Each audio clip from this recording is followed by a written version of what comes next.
Hey there, my name is Tim. I do marketing here at realdrseattle. Realdrseattle is a firm which does marketing only for plastic surgeons and med spas. In this video, I kind of want to talk about both the promise and pitfalls of advertising breast services, specifically on Google or Facebook. Now, a lot of plastic surgeons, breast services can be a very profitable service, but when you advertise it, as you might imagine, you start to run into all sorts of thorny issues. And I just wanted to talk through some of those. So the first issue, of course, is talking about price. Do you want to go ahead and mention price in your ads or for your breast services? And what we found is that, of course, it depends. Now, I didn't think this initially, but on some services, such as breast augmentation, when you mention the price, you're getting at women who are further in their phase of consideration. They know that they want it, and at this point, they're just searching for the breast value. And so putting the price into breast augmentation can be very effective. But there are other services where it's not. So for instance, sometimes women, they do not have symmetrical breasts. In that case, they're just looking for a very expert surgeon, and they want to be able to see what they've done before and what their qualifications are on that. In that case, price doesn't work as effective. And so you think, okay, well, you go ahead and do that? Well, it's a little more complex because it can also be very regionalized. So what works in one large city isn't going to work in another large city. Second is using before and after photos of your work. Now, the gallery is hugely important.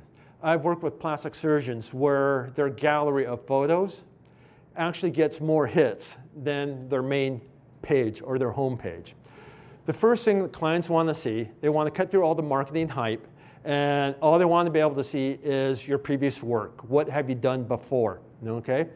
And so around breast services, if you can imagine you're trying to show your before and after work, Google, they're going to consider that nudity, and they're going to have a very big problem with this. Now, that said, I've certainly worked with plastic surgeons who do have unedited photos of before and after breast services on their website. And what that really means is that Google just hasn't caught up to that yet. It can be 3 months, 6 months, 9 months. But typically Google, they're slow, but they will catch up and they'll eventually smack you down. And I've gotten a call 6 months later saying, what? None of our breast ads are running now. It's like, well, yes. So there's a very specific technique you need to use in your gallery for breast services where those photos are edited to make sure that you're compliant with Google, and yet your gallery is very effective at converting patients. So another one is usage of colloquial terms. So as you might imagine, there's a lot of slang around this space.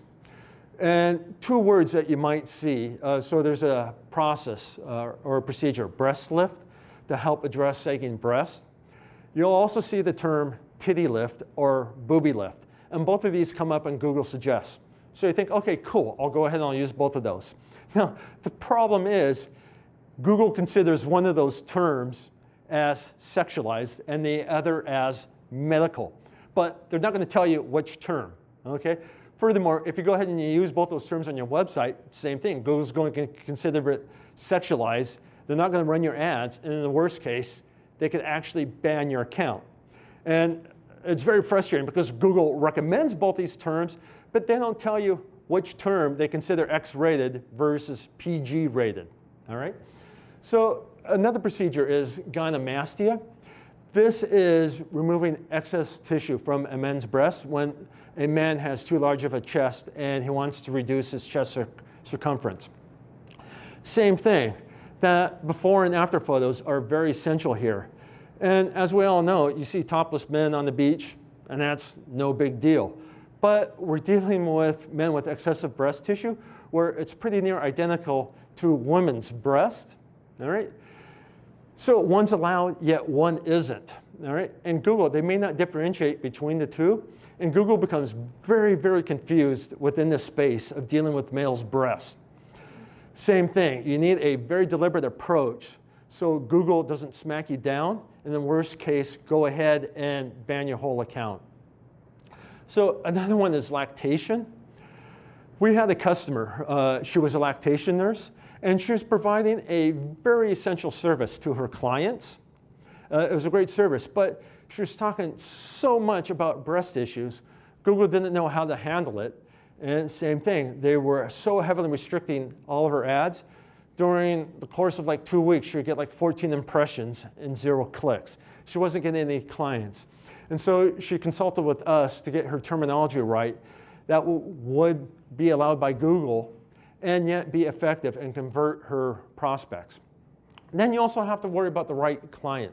So one of the things which makes Real DR Seattle is not only we're a marketing firm which concentrates in this space, but we're also a very active plastic surgery firm. And that gives us the advantage that no other firm has. We're able to see the whole client journey from the first time they hit the website until they actually check out after their procedure. So we had a new plastic surgeon come to us, and he was thinking of doing breast reconstruction. So this is, for instance, like when a woman's implant fails or after 10 years it's out of warranty and she needs to get a new implant. And he's thinking, okay, well, this is pretty profitable. I'll go into this space. Kind of the difficulty is that women who've had these breast issues, they feel like they've been wrong, that the previous doctor didn't treat them right. They kind of have a chip in their shoulder.